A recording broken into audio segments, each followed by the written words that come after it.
This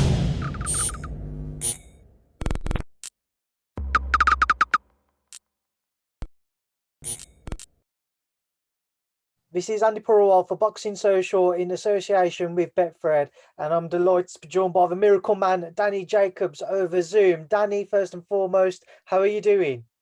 I'm blessed. I'm doing very well. Thank you. Thanks for having me. No, I appreciate you giving up some time today. You're getting back into a ring for what must feel like an eternity on Friday night, Danny. Just talk to me first and foremost about these past 7, 8 months and how you found trying to deal with it all.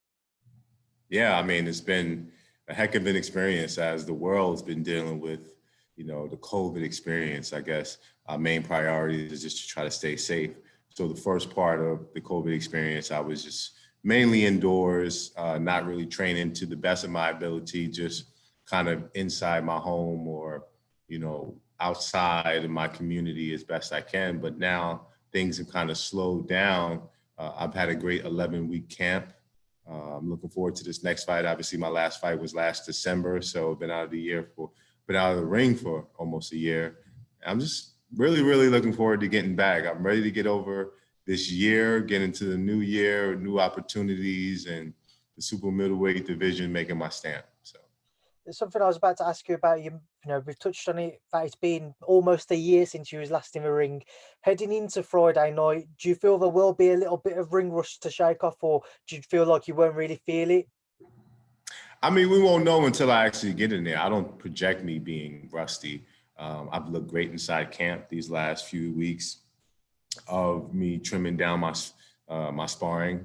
I've done 12 rounds comfortably, and I felt sharp. I said we would never know until we're actually in the fight with 10-ounce gloves and no headgear and an actual live dog. So I'm looking forward to it. There's been a lot of kind of back and forth between yourself and Gabe in the build up to this. It's built up quite a nice little rivalry between the pair of you. Going into Friday once again, is it just nice to be able to know that the talking can stop and you can finally just get in there and trade leather and eventually see who comes out on top? 100%. I think as a professional, from my standpoint, that's just my job. My job is to go in there and once that bell rings, execute the game plan that we've done in training camp. This guy isn't the best in terms of, pound for pound or most skillful guy in the boxing game, but at the same time, he's a live dog. He comes to fight, he never gives up.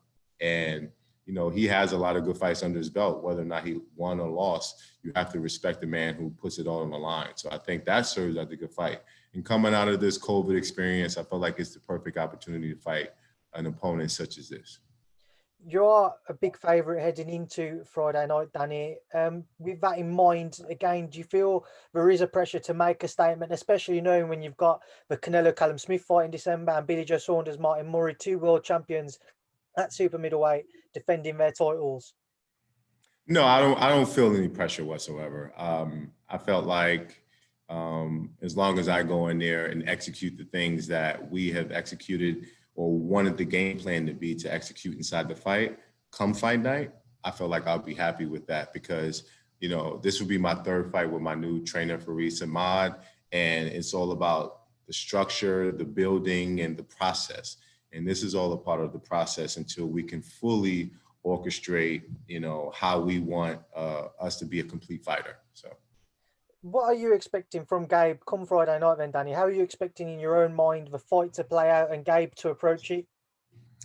I respect him to approach it with caution and respect. I don't look at him as a fighter who is going to go out and, just be going out there trying to swing for the fences because, that comes with a price.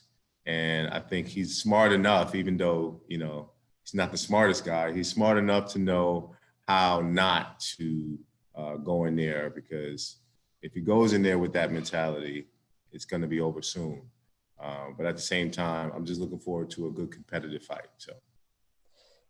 You've only had one past fight at 168, Danny, since you've properly moved up.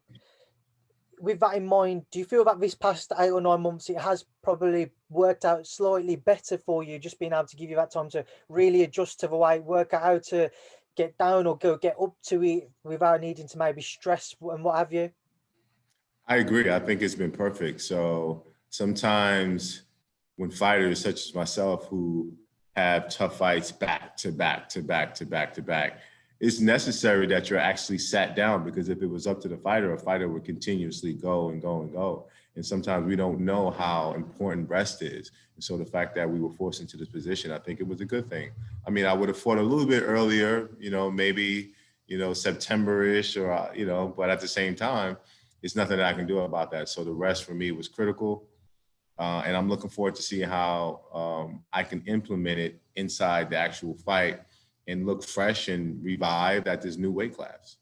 Danny, just a few more quick ones from me. Boxing behind closed doors, it'll be a very strange and different atmosphere to what you've experienced so far in your professional career. But have you kind of looked to mimic that in your training? Have you looked to box without any sound, no music, just try to kind of get a feel for what to expect on fight night? And how do you feel you will adapt to that?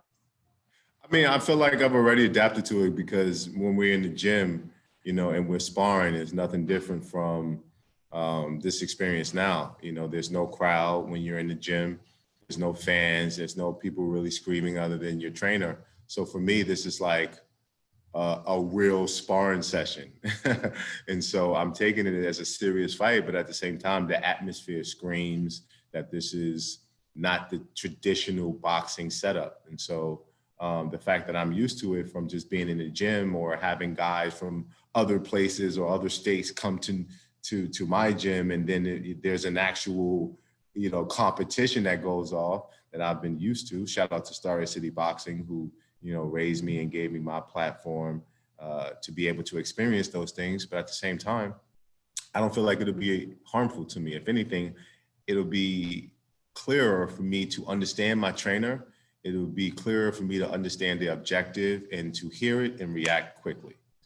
And Danny, just whilst I got you, I do want to touch on those two fights I mentioned earlier, which I know you'll be keeping a close eye on. Firstly, the one between Canelo and Callum-Smith on December 19th. What are your thoughts on it, Danny? I think it's a brilliant fight. I think it's a great fight. Both guys are in their prime. Both guys have set of challenges in the other opponent that they have to get over.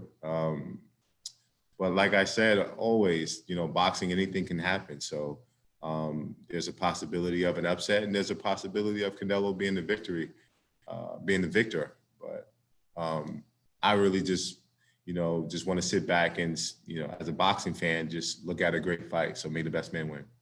And then the final one, Billy Joe Saunders versus Martin Murray.